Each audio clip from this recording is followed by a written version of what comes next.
बिस्मिल्लाहिर्रहमानिर्रहीम। अस्सलाम वालेकुम डियर स्टूडेंट्स। आज मैं आपको स्टाइचोमेट्री से रिलेटेड प्रीवियस एनएमडी कैट के पास्ट पेपर से आए हुए क्वेश्चंस करवा रहा हूँ। तो सबसे पहले शुरू करते हैं question number 1। Which one of the following is iso electric pair.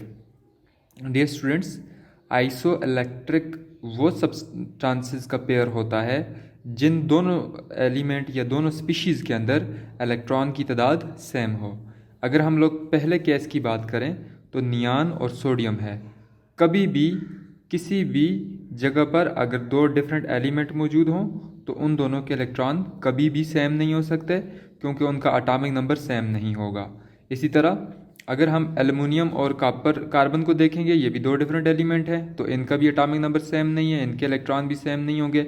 Argon और कैल्शियम को देखें तो इन दोनों के भी एटॉमिक नंबर सेम नहीं है, और इसी वजह से इन दोनों के इलेक्ट्रॉन भी सेम नहीं होंगे। अब अगर हम नियॉन और मैग्नीशियम को देखें, नियॉन का जो एटॉमिक नंबर होता है वो 10 होता है, जबकि मैग्नीशियम का एटॉमिक नंबर 12 होता है। लेकिन मैग्नीशियम ने 2 इलेक्ट्रॉन लॉस किए हुए हैं, तो इसका मतलब मैग्नीशियम का एटॉमिक नंबर भी कितना होगा? 10 होगा। इट्स मीन इसके पास भी 10 इलेक्ट्रॉन है, इसके पास भी 10 इलेक्ट्रॉन है। तो हमारा जो करेक्ट ऑप्शन लगेगा वो होगा बी ऑप्शन। तो नेक्स्ट क्वेश्चन है, dear students, theoretical yield is always, कि थ्योरेटिकल यील्ड जो होती है वो हमेशा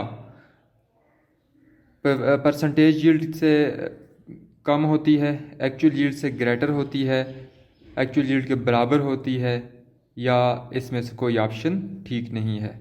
तो हमेशा के लिए याद रखना कि जो थ्योरेटिकल यील्ड होती है वो एक्चुअल यील्ड से ग्रेटर होती है, ड्यू टू सम रीजंस, जिनमें कि जब हम एक्सपेरिमेंटली किसी प्रोडक्ट को फाइंड करते हैं, प्रोडक्ट कैलकुलेट करते हैं, शायद इंस्ट्रूमेंट में कोई प्रॉब्लम हो, एक्सटर्नल कंडीशंस का कोई इफेक्ट हो, या रिएक्शन रिवर्सिबल हो, जिसकी वजह से एक्चुअल यील्ड कम होती है जबकि थ्योरेटिकल यील्ड ज़्यादा होती है।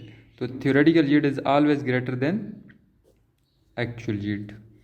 Mess of one molecule of oxygen is, कि एक मॉलिक्यूल ऑक्सीजन का हो तो उसका मैस कितना होगा। डियर स्टूडेंट्स, इसका फार्मूला हमारे पास होता है कि अगर हम लोगों ने अगर मैस फाइंड करना है तो मैस का फार्मूला क्या होगा कि mass of one molecule of oxygen. तो हमें पता है कि जो ऑक्सीजन होता है, oxygen number of mole is equal to number of particle divide by N है। अब यहाँ से हम निकालेंगे जो मोल होता है वो बराबर होता है mass divided by molar mess, mess divided by molar mess. Oxygen का मोलर मैस होता है 32, जबकि यहाँ पर नंबर ऑफ पार्टिकल्स कितने पूछ रहा है? 1 मॉलिक्यूल ऑफ ऑक्सीजन। तो 1 मॉलिक्यूल ऑफ ऑक्सीजन है, और यहाँ पे एवोगैड्रो नंबर लगा लेंगे नीचे। अब यहाँ पे जो मैस है वो बराबर हो जाएगा 32 डिवाइडेड बाय एन है। एन ए की वैल्यू होती है 6.023 मल्टीप्लाई बाय 10 की पावर 23। तो हमारा ऑप्शन कौन सा होगा?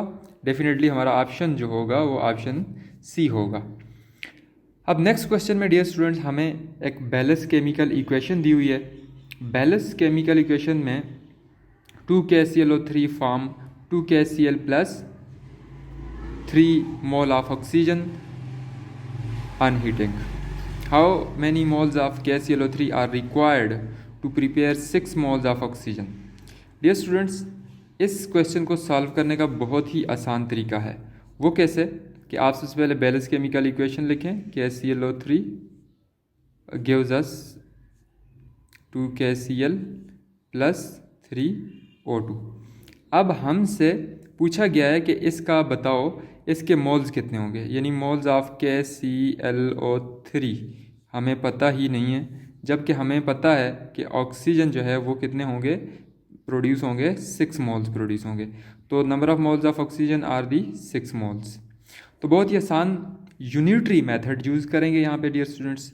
यूनिटरी मेथड क्या है कि हम लिखते हैं number of moles of KClO3 divided by stoichiometric coefficient कितना है इसका 2 इज इक्वल टू, यहाँ पे कितना नंबर ऑफ मोल्स 6 हैं, और इसका स्टोइचियोमेट्रिक कोफिशिएंट कितना है 3। तो number of moles of KClO3 कितना हो जाएगा 6 × 2 डिवाइड बाई 3। तो 3 2 जार 6, हमारा आंसर कितना आएगा 4। तो हमारा ऑप्शन कौन सा होगा, बी ऑप्शन होगा। अब डियर स्टूडेंट्स हमें एक क्वेश्चन दिया हुआ है कि how many grams of Al2O3 will be obtained if 13.5 gram of aluminium react with excess of oxygen as. अब डियर स्टूडेंट इस रिएक्शन में, जो रिएक्शन एल्यूमिनियम का ऑक्सीजन के साथ किया हुआ है, इस रिएक्शन में ऑलरेडी उसने कह दिया है कि जो ऑक्सीजन है वो एक्सेस रिएजेंट है, जो एल्यूमिनियम है वो लिमिटिंग रिएजेंट है। तो इट्स मीन कि पहले ही उसने बता दिया कि एल्यूमिनियम जो है वो लिमिटिंग रिएक्टेंट है।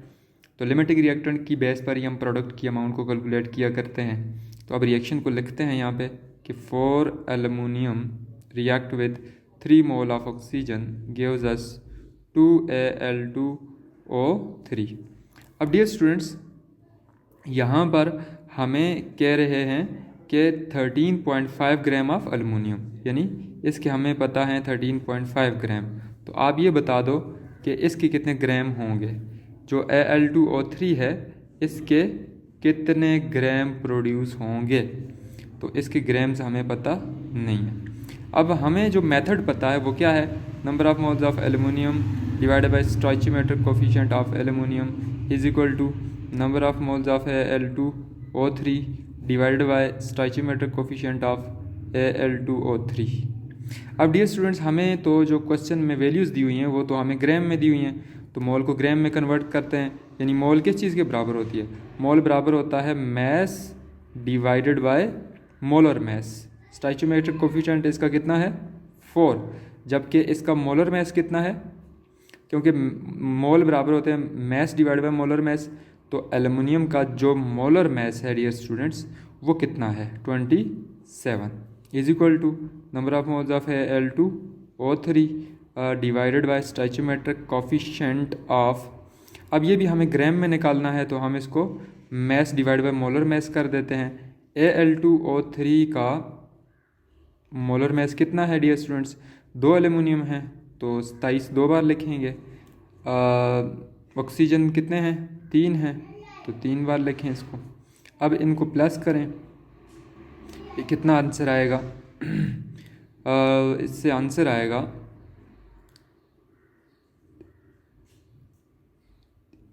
यहाँ पे 2 लगाएंगे, यहाँ पे 3 लगाएंगे, यहाँ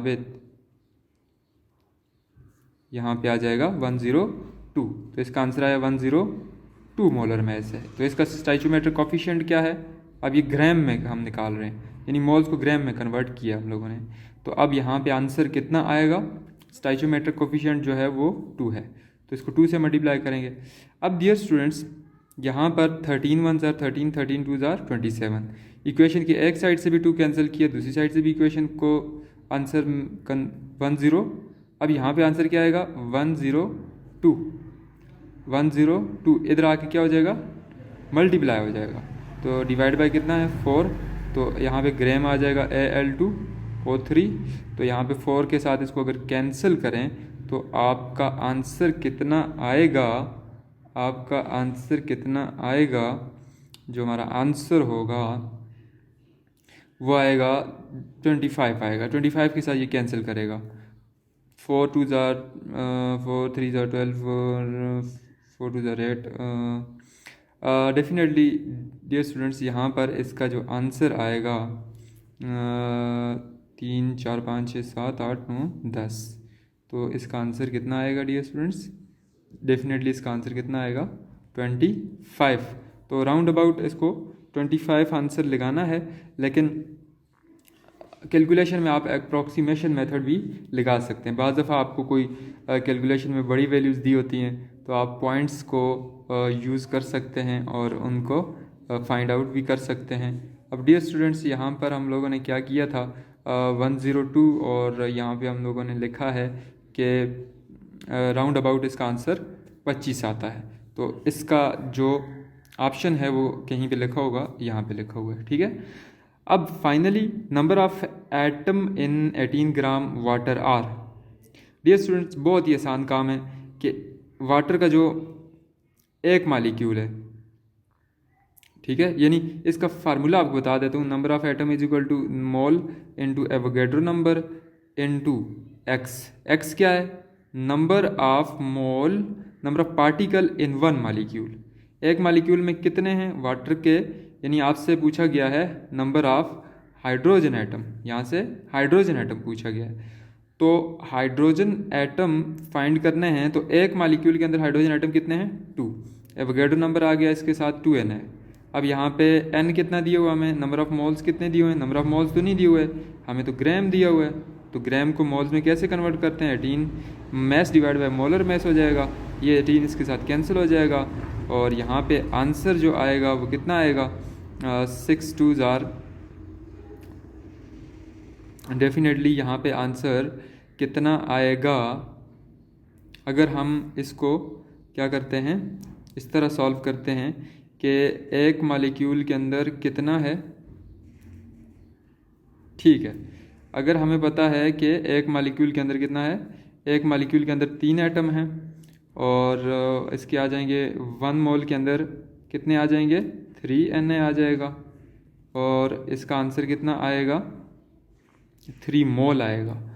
अब डियर स्टूडेंट्स, यहाँ पर इसको लिखेंगे 3।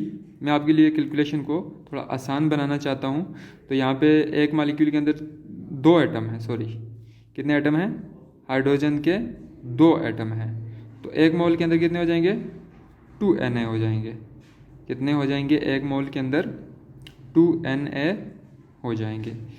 अब यहाँ पर हम लोग अगर इसको लिख सकते हैं, कितना लिख सकते हैं इसको डियर स्टूडेंट्स? इसको हम लिख सकते हैं 2 मल्टीप्लाई बाय, तो फाइनली इसका आंसर क्या आएगा?